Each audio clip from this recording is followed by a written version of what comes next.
when you read anything in archaeology or anything in Egyptology about the doctrine of the ancients, and now I'm talking specifically about Egypt because we know so much about it, and that's the one I'm pretty much specialized in.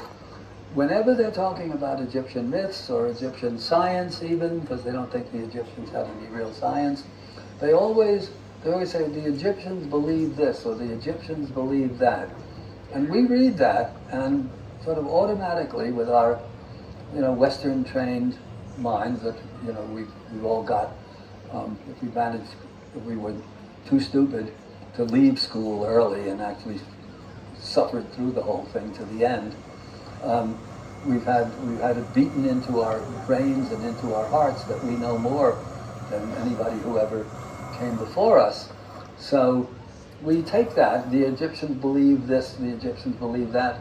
If they believe that, it means that's false and we know better.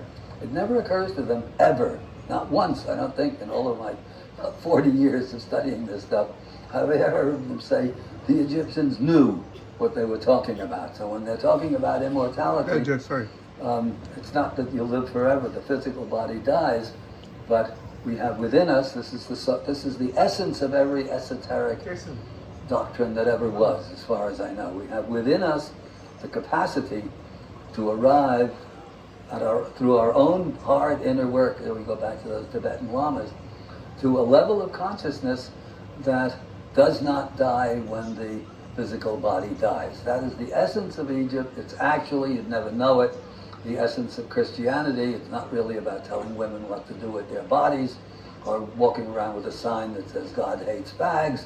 It's really about immortality. So the doctrine of salvation in Christianity comes directly out of Egypt, out of the great myth of Osiris, Set, Isis, Nephthys, and Horus, which in turn becomes Shakespeare's Hamlet, Lodi, Hamlet's Mill. It's a Danish story. One of the other seminal books, I don't think I mentioned it yesterday, apart from Schwaller and to me, Gurdjieff, is a book written by two historians of science with impeccable credentials called Hamlet's Mill. Anybody know about Hamlet's Mill? It's a difficult book to read. It's Giorgio de Santillana and Herta van Dekend, who are historians of science at MIT.